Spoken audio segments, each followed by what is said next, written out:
Obviously, 0-0 scoreline. Before I say anything, let me say shout out to Ghana. Because before we criticize England or look at what England done wrong, let's look at what Ghana done right. Obviously, I'm very familiar with their coach, Carlos, from his United days, yeah? They done everything they were supposed to do. Probably apart from score, they're probably going to be walking away from this disappointed that they didn't get a goal or a penalty. Do you know what I mean? They created more clear-cut chances than us. So, yeah, hats off to Ghana. Congratulations. Moving on to England now. This is what we come to talk about. Thomas Tuchel. I gave him all the props, even though if you're new to the channel, if you look at the old videos, I was very skeptical about the squad that he picked. Very skeptical. I was very critical about some of the players that he left behind. But after the first game, I had to give him his flowers because he was the man of the match in the first game. But you see, in this game against Ghana, he's the villain. He literally lost us the game because before your team selection, your squad selection is pace and power. Now, what we learn in this game is a little bit of algebra.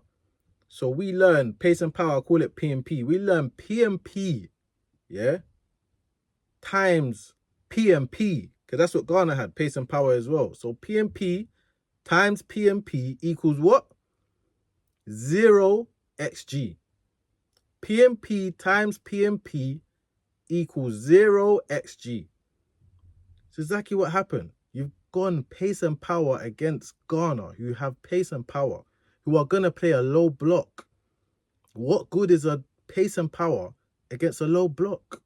What good is Spence at left back against a low block when he's going to be inverting inside on his right foot? When he's not going to have a right winger who is in an attacking position for the majority of the time, when he's not against a team that's going to have the ball the majority of the time. So what does that say? That means Spence is not now using his best attribute, which is what? One-on-one defending. There's not much defending to do when the team has 20% of the possession. And you've got him on the left side. So when he is joining in attacks, he's nullified. Moving on to Reece James. Not that you're wrong to start Reece James, but Reece James has been poor for the last 3 England games. Because I'm including a warm-up before, like things that we don't associate with Reece James. Poor end product. Her since when? Since when?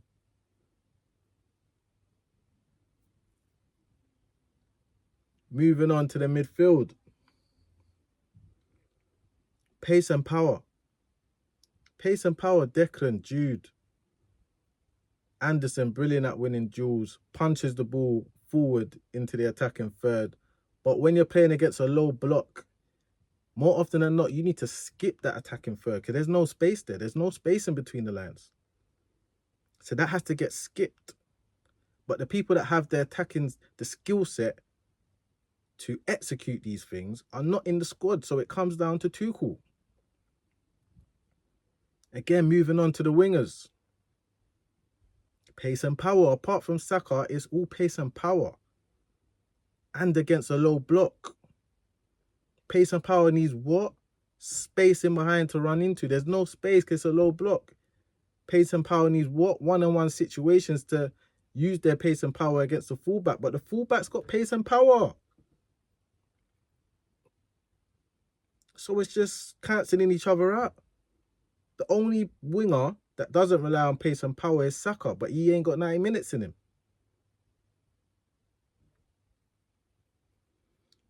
Harry Kane.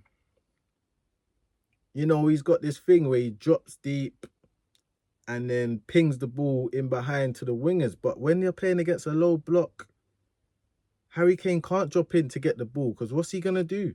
There's no space in behind for him to ping it to. When you're playing against a low block, You have to occupy defenders, knowing that full well that you are hardly going to touch the ball. You have to occupy the defenders so that you can encourage runs from deep, so that you can encourage players to get wide and get crosses in, because you are going to be there. You're ready. You're there. You're set. So yeah, Thomas Tuchel, he therefore lost us the game. And I don't even think, the starting lineup didn't help, especially having Spence left back and a few personnel choices. It didn't help, yeah. But he couldn't have even changed it that much. Like, I saw a lot of people say, he should have made subs earlier and whatnot. But he's going to bring on pace and power for pace and power. It makes no difference. It's the squad. The people that can unlock a low block. The people that don't rely on pace and power. The likes of Trent Alexander-Arnold, the likes of Adam Wharton have been left at home. They've been left at home. I see everyone mentioning, Palmer, Foden. Listen, they wouldn't have even done much. Because like I said, there's minimal space in between the lines to work in. So there'll be minimal space to maneuver for Palmer or Foden. What you need with that low block and pace and power and the brilliant defending that Garner was doing, you need a deep line midfielder that can skip the final third and with one pass can create a goal scoring opportunity. So one pass to a midfielder running in behind the lines, one pass to a winger running into a goal scoring position, one pass to your striker, which creates, with one pass, skips that final third process, one pass which creates a goal scoring opportunity. I don't want to say the only English midfielder that can do it, but the only English midfielder that has this skill set, which is his main attribute, that does it on a regular basis, is Adam Wharton. That's it. And then moving on to Trent Alexander-Arnold. We have one of, if not the best player when it comes to delivery. And that means a pass, a cross, however you want to put it. His delivery is elite. One of the best deliveries in world football. Up there with your KDBs. Up there with whoever you want to put up there. Against the low block, when the opposition has 20% possession,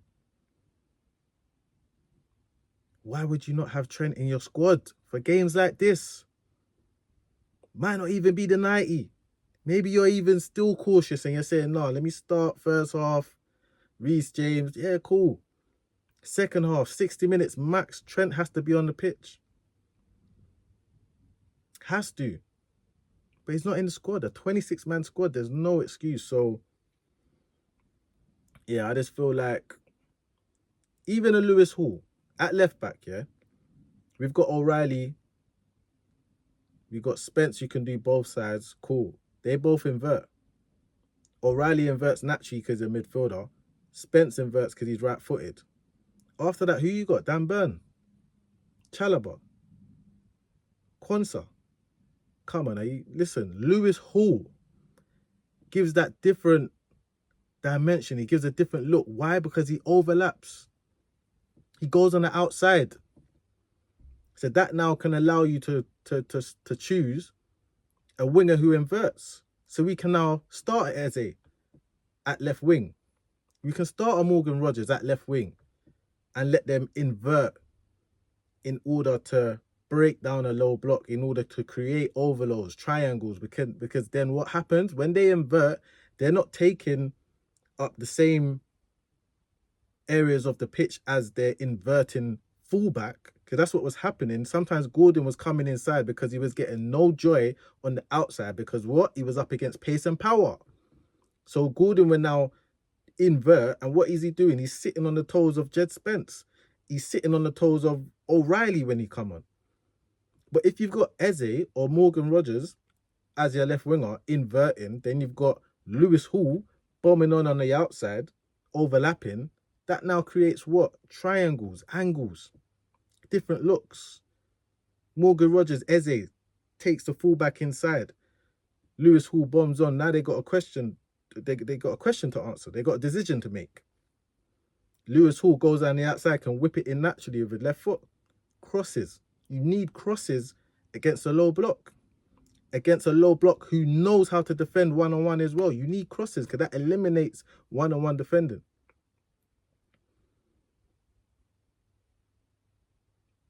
Trent crossing.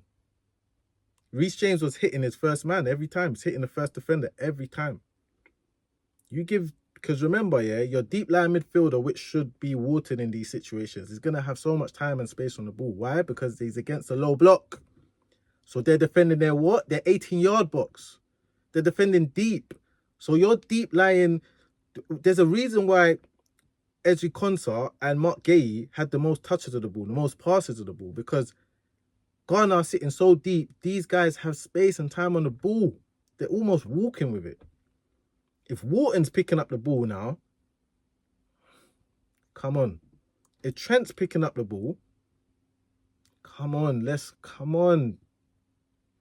But we went pace and power all the way. A whole 26-man squad.